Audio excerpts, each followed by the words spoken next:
For Pacifica Radio, I'm Christina Onnested. Tens of thousands turned out for the Fight the Oligarchy tours this weekend, led by independent Senator Bernie Sanders of Vermont to counter the Trump administration. Sanders has long warned of an oligarchy in the U.S. and is now on a nationwide talking tour, warning we're now living in one. New York Congresswoman Alexandria Ocasio-Cortez was also among the speakers at events in Los Angeles that drew more than 36,000 attendees Saturday and more than 20,000 attendees in Salt Lake City Sunday.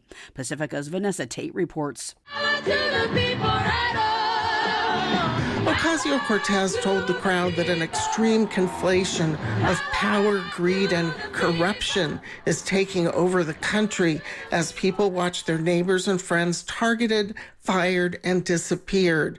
She spoke of recent immigration raids on Los Angeles schools. We do have power in this moment. All of us do, and everyday people do. In fact, you all showed that this week, LA. A few days ago, ICE officials attempted to enter 2 LAUSD schools to target kids. They lied to school officials and claimed that they had parents' permission to get to these children when they didn't.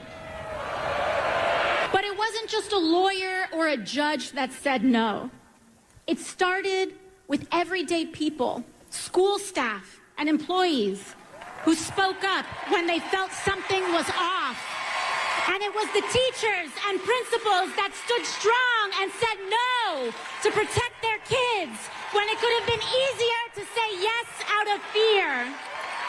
Sanders urged people to mobilize to stop Republicans from passing a tax cut for the wealthy while they cut Medicaid, food relief, and Social Security. I'm Vanessa Tate. Saturday, Ocasio-Cortez also accused President Trump of manipulating the markets with tariffs, and Massachusetts Senator Democrat Elizabeth Warren Sunday called for an investigation by the SEC, Securities and Exchange Council, after a video surfaced of Trump hailing the profits billionaire Charles Schwab made during Trump's on and off again tariffs, which plummeted, then increased stock prices. This is Charles Schwab.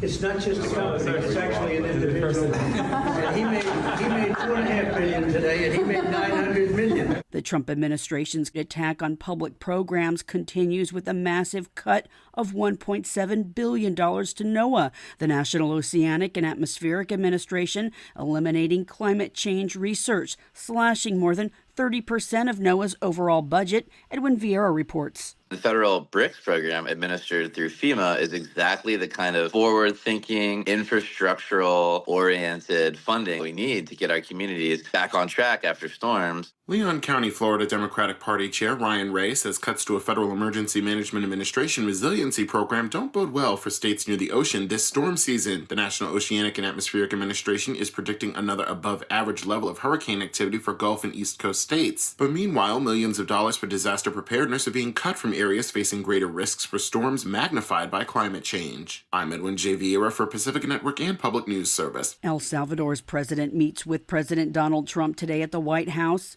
Meanwhile, the president last week signed a memo directing the military to take over federal lands at the U.S.-Mexico border, claiming the U.S. is under attack. It's Trump's latest in an immigration crackdown. The order directs the military to take over the Roosevelt Reservation, which spans across 3 states, California, Arizona, and New Mexico, along the U.S.-Mexico border. That would allow the military to seize undocumented persons crossing and detain them. The memo also allows for military construction of a border wall. Israel's military launched strikes that destroyed Gaza's last fully functioning medical center in the north.